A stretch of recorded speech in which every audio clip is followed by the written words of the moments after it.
Nikaze kandi mu kiganiro cy'uyu munsi nizera yuko umeze neza kandi uri kugira ibihe byiza cyane aho uherereye uyu munsi. Uyu munsi ndagira ngo mbaganirize ibintu bitanu bizagufasha cyane mu buryo wakwitwararika mu rukundo mu gihe uri kumwe na mugenzi wawe, mu gihe utangiye gukundana. Hari ibintu bitanu muri makeya bikwiye kubaho kugira ngo urukundo rwanyu rurambe cyangwa se urukundo rwanyu rukomezanye, sibyo? Ikintu cya mbere ahangaha nuko wiga kumenya gutega amatwi mugenzi wawe iyo muri kuganira, sibyo? Kuko usanga akenshi abantu turwanira cyangwa se duharanira kuba dushaka kugira ngo duherane ijambo cyangwa se tuvuge kugira ngo abandi batwumve, ariko muri twebwe ntitwite kuba twamenya gutega amatwi kugira ngo twumve icyo mugenzi wacu ashaka kugira ngo avuge. Ukumva yuko muri wowe ushaka kugira ngo uhore uvuga kugira ngo wumvwe, ariko kugira ngo wowe uzatange umwanya wo kugira ngo bakumve, cyangwa se wo kugira ngo uzatange umwanya wo kugira ngo undi mugenzi wawe agire icyo avuga bikakugora cyane. So ni ingenzi cyane iyo ushaka kugira ngo urukundo rwanyu rube rwiza, rukomera umunsi ku wundi, kumenya kwiga kumva cyane iyo mugenzi wawe arimo aravuga.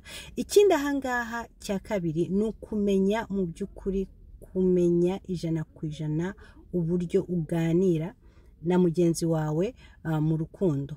Ibi bishatse kuvuga iki? Iyo uri kuganira hari ibintu byinshi cyane nk'abantu tugenda tugahisha mu mitima. Hari ikintu wabonye ugaceceka ukakibika kugira ngo uzifungure uvuge ikintu kiri mu mutima wawe, ukasanga akenshi birakugoye cyane. So niba ushaka kugira ngo urukundo rwanyu rutere imbere, rukure umunsi ku wundi, ni ukumenya neza uburyo uganira na mugenzi wawe.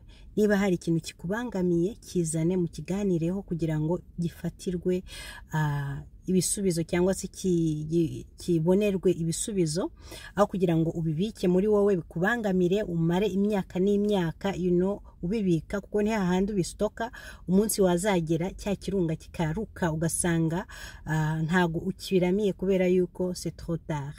So ni byiza rero kumenya uti communication ni ikintu kiri très important cyane mu kuganira ibintu ibyo ari byo byose mu mubano wanyu, byaba byiza byaba bibi. So making sure yuko muri makeya icyo kintu ntikiguceho. Niba hari ikintu ubona yuko kitagenda, kivugeho. Niba hari ikintu ubona yuko kitakunejeje, kivuge. Niba ubona hari ikintu wifuza, uwo muntu nta n'umunsi n'umwe azabirota cyangwa se bizagenda gutya na gutya. So vuga icyo kintu kugira ngo muri makeya kibonerwe igisubizo. So icyo ni ikintu cyiza cyane muri makeya kizagufasha.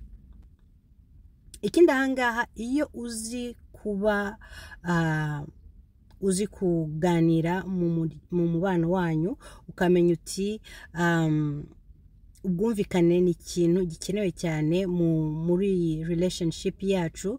Mu buhe buryo? Niba nzanye opinion yanjye cyangwa se nzanye igitekerezo cyanjye, ukabona yuko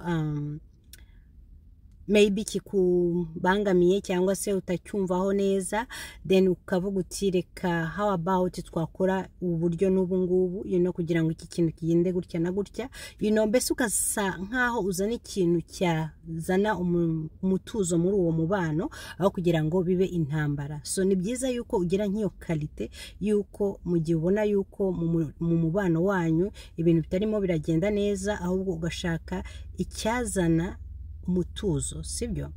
Ukagira ikintu cyo kuba wazana solution, aho kugira ngo uhore mu bibazo umunsi ku wundi.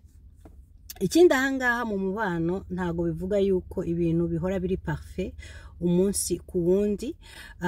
Ikintu ukwiye kwitwaza nk'impamba mu rugendo rw'urukundo ni ukwiga kumenya kwihanganirana, kuko turi abantu, turakosa.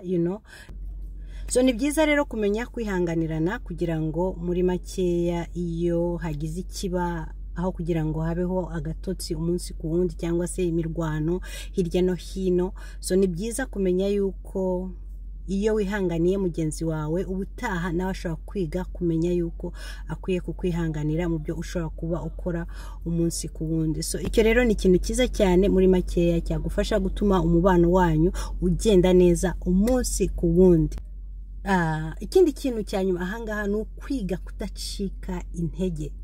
Kudacika intege mu buhe buryo guys? Mu rukundo muri makeya haba harimo ibintu byinshi cyane, bivuze yuko haba harimo imisozi n'ibibaya, haba harimo ibintu byinshi cyane bitandukanye bishobora kuguca intege ukava muri urwo rukundo vuba na bwangu. So iyo wize kumenya kwihangana mu byo ubona, mu byo ukora, mu byo uvuga mugenzi wakora avuga, ukamenya kwiga guca bugufi ukihanganira buri kintu cyose. Icyo rero ni ikintu cyiza cyane muri makeya cyagufasha gutuma umubano wanyu ugenda neza umunsi ku wundi.